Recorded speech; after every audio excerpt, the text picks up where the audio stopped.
come and stand on the other side. That's it.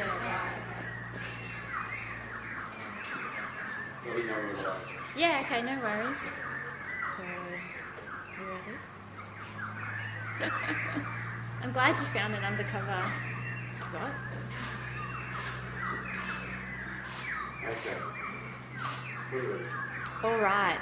Fantastic to be here at the Brisbane Planetarium with Malia Knox and Beck Langdon from Women in Technology. We know that having women and girls represented in our community is so important if we're going to reach gender equality here in Queensland, and that's why today I'm so pleased to announce that the Palaszczuk government will be providing $35,000 to Women in Technology to install a bronze statue of NASA geologist and astrobiologist Dr. Abigail Allwood right here at the Brisbane Planetarium. She's also the first woman and first Australian to be a principal investigator on a Mars mission, so I can't think of a better role model for young women and girls than Dr. Allwood right here at the planetarium. So when you come on your school excursions or come to visit with your family, you will be able to look up and see one of the most impressive role models that we have, and I just think this is a game changer for women and girls. And I have to say, this would not have happened if it wasn't for Malia Knox. She has been advocating for more women and girls to be represented in our community for the last 2 years. She's had a campaign to see more women in public spaces. She started a petition that got almost 800 signatures. And for the last 2 years, she's also been campaigning to see Dr. Allwood as a statue here, right here in Brisbane. She's raised over $20,000 as part of a GoFundMe page. She's partnered with the Statues for Equality and now the Queensland Government and Women in Technology to make this a reality. And Malia, your example is truly inspiring, and it has meant that women leaders like us really have been motivated to see what more we can do to make sure that young women like Malia can see what they can be, and we have really great role models as statues in our community.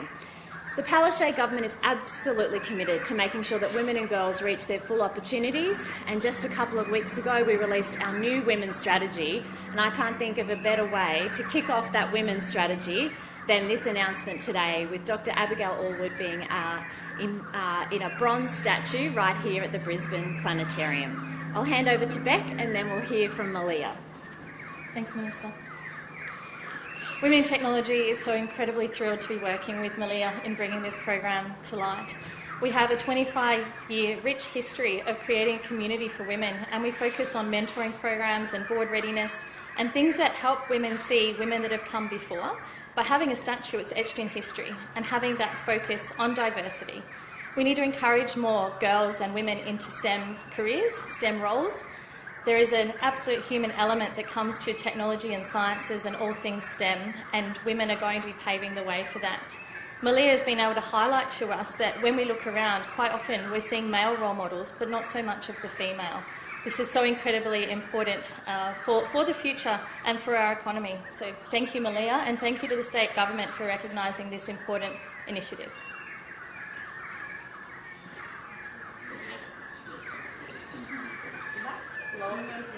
Do you want to say something, or do you want to answer some questions?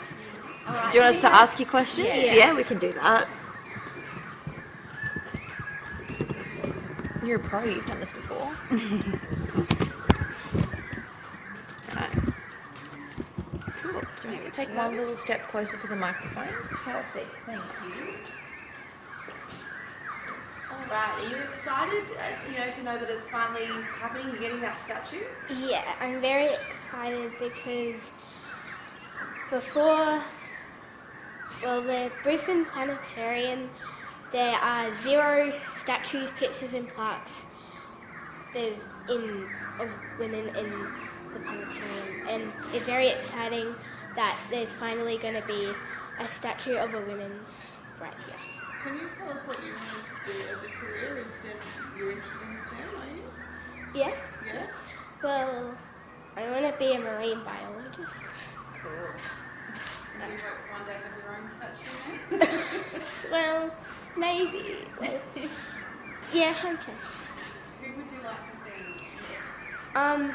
I'd like to see Ash Barty next because she is an amazing tennis player and I always look up to her and she inspires me. Are you proud of the difference that you've made or that you're making in Queensland? Yes, I am. What do your friends think about what you've accomplished? And Yeah. what does your family say about it? What does your mum say? Well, she says that she's very proud of me often and that she...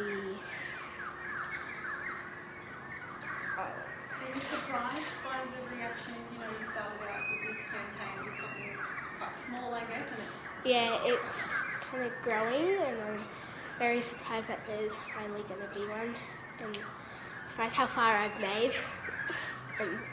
How do you think other girls are going to feel when they look up and they see a statue of a woman like this?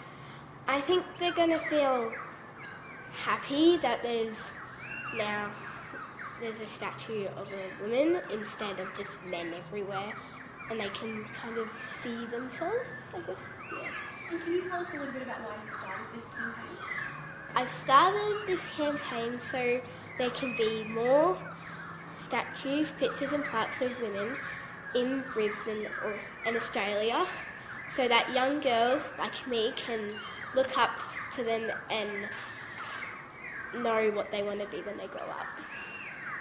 What's next for you? You know, you've done this campaign and it's been a huge achievement. Is there anything else in mind for you? Well, maybe I could get some more statues, pictures and plaques of women in Brisbane and maybe Australia. I know you just said Ash Barty. Is there anyone else? Or, I mean, how many do you hope that you might be able to get? Well, also Auntie Rochelle Daly, who was the first Aboriginal female train driver, and Jessica Watson, who was a 16-year-old girl who travelled around the world in a sailboat. Attorney General, have you accomplished Thank you, as much as Malia. Malia by her age? Sorry. Have you accomplished as No, much? definitely not. I was not running petitions and raising over $20,000 when I was between the ages of 8 and 10, so I think Malia's got a lot more in store for us. And I have to say, when I got the opportunity to first meet with Malia, she presented me with a whole lot of research about the lack of females and women and girls represented in statues. I think Malia actually told me that there were more statues of animals in this country than there were of women. Is that right, Malia? So we do have a lot of work to do, and as Malia says, it's so important that young girls can actually see these women, see all of their accomplishments, and actually know that they can be them when they grow up. Do you have any information in terms of how long it will be before we see it? Yeah, so it should be completed early next year. So we now have the funds, obviously Statues for Equality, the Queensland Government and the funds that Malia's GoFundMe page has raised means that we've now got the funding to install the statue and it should be ready to go early next year. Your family is a pretty big Ash Barty fan. What do you think are her chances of getting that up there? Well, I think we all want... I know Ash has been approached and we all know how humble she is, and at this stage she said, you know, she doesn't really want a statue, so I think we're all hoping she changes her mind because we all want a statue. Can I go through Yeah, sure. All right. Yeah, thank you. They're going to ask me some other questions now, but good job. Great job. That's exciting. Thank you.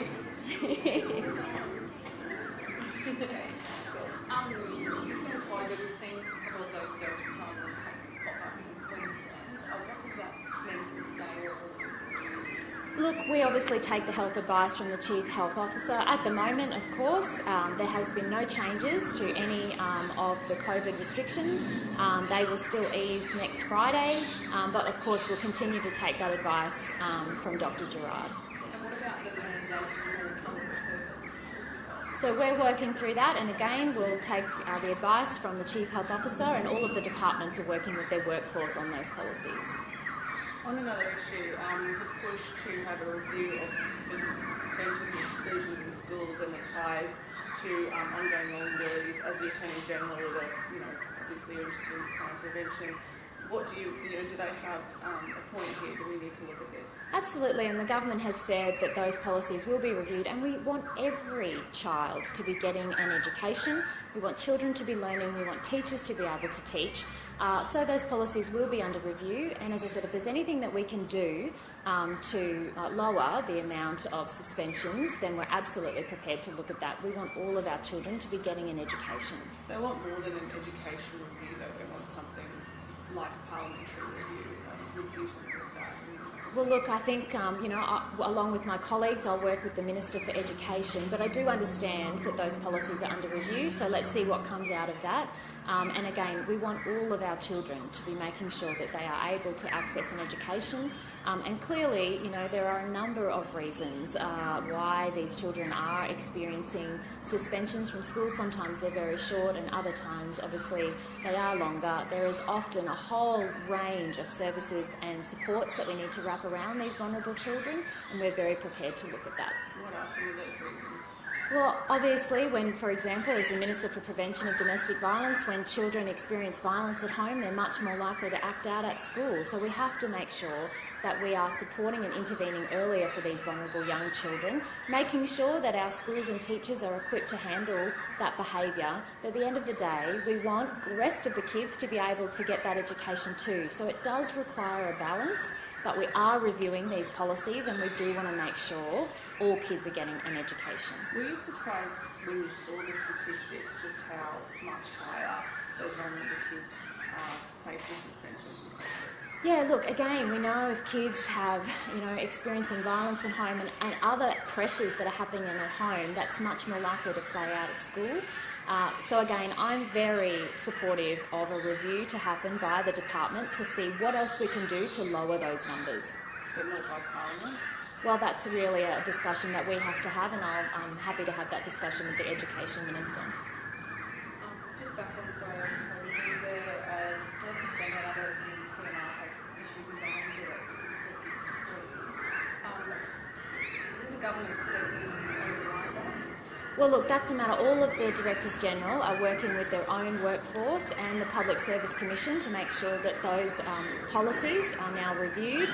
So it's really a matter for each of the departments to work with their workforce to come to an agreement about those policies. Is the DJ one still remote? At the moment, the mandatory vaccination for certain workers and frontline workers is still in place, but I understand consultation is happening with the workforce, as is appropriate. With that recent flood package that was announced this week, do you have any more information on the means testing that will be done with it in terms of income? No, I understand that the Queensland Reconstruction Authority is working through those details, but it was great to see finally the federal government, after many days of refusing to back in that policy, finally allow flood victims here in Queensland to be able to get access to funds to allow them to make their homes flood resilient. I think that's really important. There's a protest today against the government converting Raymond Park near the Gallery Hill to a muck track for the Olympics. I don't know if you're aware of that, but have you consulted with them about converting that park into? I'm not aware of that issue, but I'm very happy to talk to the relevant minister and get you a response. Is there a plan B for any of those facilities? I mean, some of them obviously quite disruptive to different communities in Brisbane. Will you guys be looking at a lot of different options for warm-up tracks? Yeah, absolutely. I know they are working through that, and this is difficult when you have this big infrastructure that you need, but I'm very happy to talk to the relevant minister and get you that information. All right. Thank you. Thank you. All right.